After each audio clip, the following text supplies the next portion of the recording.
Hello students. हमारा आज का टॉपिक है फर्स्ट वर्ल्ड वॉर, जो 1914 से लेकर 1918 तक लड़ी गई थी। और इसे लड़ा गया था, इसकी शुरुआत यूरोप में हुई है, जो फैल के एशिया तक भी पहुंची है। आइए हम इसके बारे में समझते हैं कि इन वॉर के क्या कारण थे, किन किन वजह से ये वॉर हुआ है और किन किन कंट्री के बीच इनमें वॉर हुआ है। इसके दो मेन ग्रुप्स थे, उन दोनों ग्रुप्स में कौन कौन थे, आइए एक एक करके जानते हैं। ये तारीख है 20 जून 1914, 20 जून 1914 की बात है।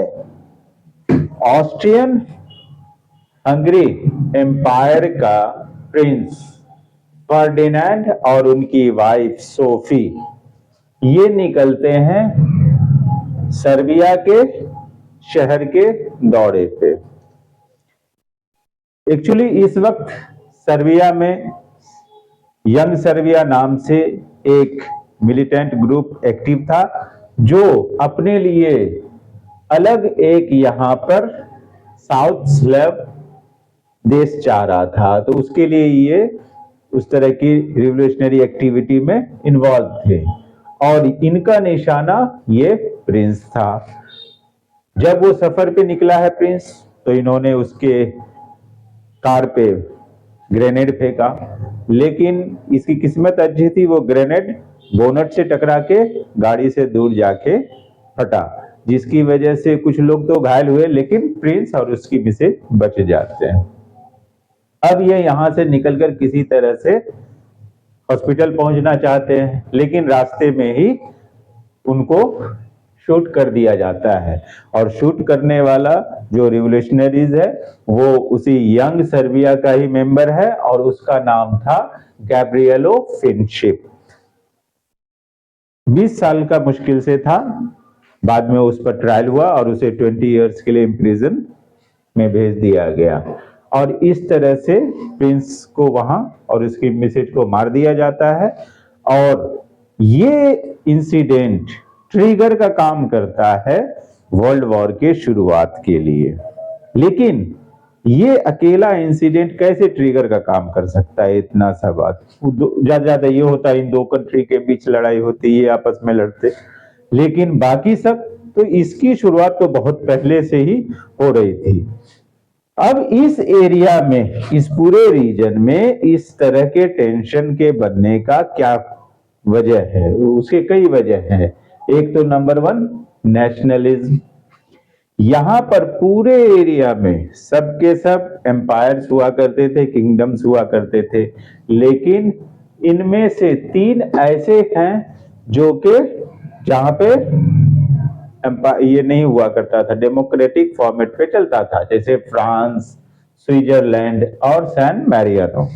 बाकी जितने हैं सभी किंगडम हुआ करते थे और ये सब होड़ में थे एम्पायर को बढ़ाने के लिए, इंपीरियलिज्म को बढ़ाने के चक्कर में ये सब रात दिन। तो नेशनलिज्म की पहली बात, नेशनलिज्म की जैसी फीलिंग इनके अंदर थी, तो फ्रांस के एग्जाम्पल को देख के अदर कंट्री के भी लोगों के अंदर नेशनलिज्म की फीलिंग आने लगी। वो अपने लिए अलग अलग कंट्री, यूनाइटेड कंट्री मांगने लगे और ये सभी फीलिंग जो है उनको दूसरे के खिलाफ खड़े होने के लिए तैयार कर रही थी। दूसरा है इंपीरियलिज्म। जहां ये लोग नेशनलिज्म को मान रहे थे, तो वहीं ये सभी इंपीरियलिज्म के पीछे थे, इनके फेवर में थे। ये सभी अपने एम्पायर को बढ़ाना चाह रहे थे, उसके लिए जगह जगह इन्होंने अपने कॉलोनीज भी बनाए थे और उसमें इनके बीच आपस में कंपटीशन की वजह से टेंशन भी पैदा हो रहा था, जिससे ये आपस में भी एक दूसरे के साथ। तो दूसरा रीजन है इंपीरियलिज्म, जो हर कोई अपने एम्पायर को बढ़ाने के चक्कर में लग गया था और उसके लिए दूसरे पे कब्जा करना, और इस तरह का एक ऐसा टेंशन बना हुआ था। यहाँ के एक बहाना चाहिए था, उस बहाना के बाद ही सब शुरू हो गए। आगे है अलायंसेस, जैसे ट्रिपल एंटेटे नाम से इन 3 कंट्री ने अलायंस बनाए थे, 1 2 3, और इनके बीच ये एंटेटे साइन हुआ था। तो इसी तरह से अगला भी अलायंस था, जैसे जर्मन ऑटोमन के साथ मिला हुआ है, इनके साथ मिलकर अपना अलायंस बनाए हुए है कि अगर ऐसा हो तो आप इसके अगेंस्ट हमारे साथ रहिए। अब ये क्यों एक दूसरे की मदद कर रहे थे, तो उसमें भी हर किसी का अपना अपना मतलब था। अगर रशिया इनका साथ दे रहा है तो सिर्फ इसलिए साथ दे रहा है ताकि रशिया को ऑटोमन के खिलाफ यहाँ के स्ट्रेट पर कब्जा करने के लिए, ये मार्मरा सी और ब्लैक सी, इन दोनों को जो स्ट्रेट जोड़ता है, ये इकोनॉमी के हिसाब से काफी इंपॉर्टेंट हुआ करता था ट्रेड की वजह से। तो रशिया इस पे अपना कंट्रोल चाहता था, ऑटोमन अपना चाहता था, उसके लिए वो ऐसा करता था। खैर, अब जब यहाँ पर ऑस्ट्रियन हंगरी के प्रिंस को इन्होंने शूट कर दिया, तो इस बात से नाराज होकर ऑस्ट्रिया हंगरी ने सर्बिया पे अटैक कर दिया और उसे एनेक्स कर लिया। जब इसने इसे एनेक्स कर लिया तो ये बात जो है यहां पहुंची है ऑटोमन एम्पायर। तो ऑटोमन एम्पायर कुछ न कर पाए, इसके लिए रशिया इधर इनके सपोर्ट में आ गया, और ताकि इधर से मुझे ये सपोर्ट दे, और इस तरह से इसकी शुरुआत यहां से होती है। और अब जर्मनी पोलैंड पे अटैक करके उसे कर लेता है, फिर बाद में ऑस्ट्रियन हंगरी को भी वो एनेक्स कर लेता है, और इस तरह से यहाँ पे वर्ल्ड वॉर की स्थिति बन जाती है, जिसमें इस पूरे कॉन्टिनेंट के सारे कंट्री इसमें रहते हैं। अब इसमें जो 2 गुट है, वो 2 गुट कौन कौन से? वो 2 गुट है, एक सेंट्रल पावर में थे Germany, Austria Hungary, Ottoman Empire, Italy.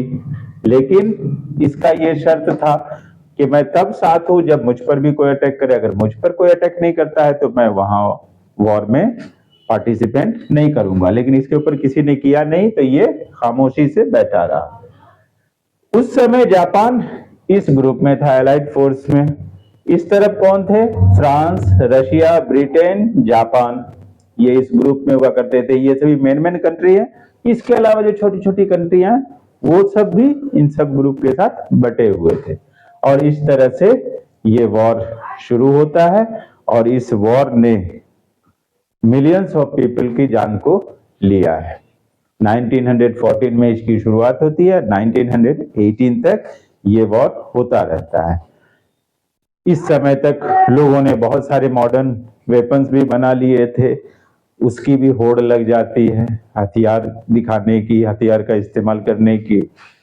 इसमें कितने लाइव्स का लॉस हुआ है? तो सोल्जर्स के मामले में अगर देखा जाए तो 8.5 मिलियन सोल्जर्स, लगभग 85 लाख सोल्जर्स मारे गए हैं, जख्मी होकर, इन्फेक्शन से, गोलियों से, और लगभग 13 लाख सिविलियन लोग, 13 मिलियन यानी 1,30,00,000 सिविलियन लोग मारे गए हैं, जो घायल होके मरे हैं, बम से मरे हैं, और साथ ही इसके बाद जो डिजीज स्प्रेड हुआ है उनकी वजह से मरे हैं।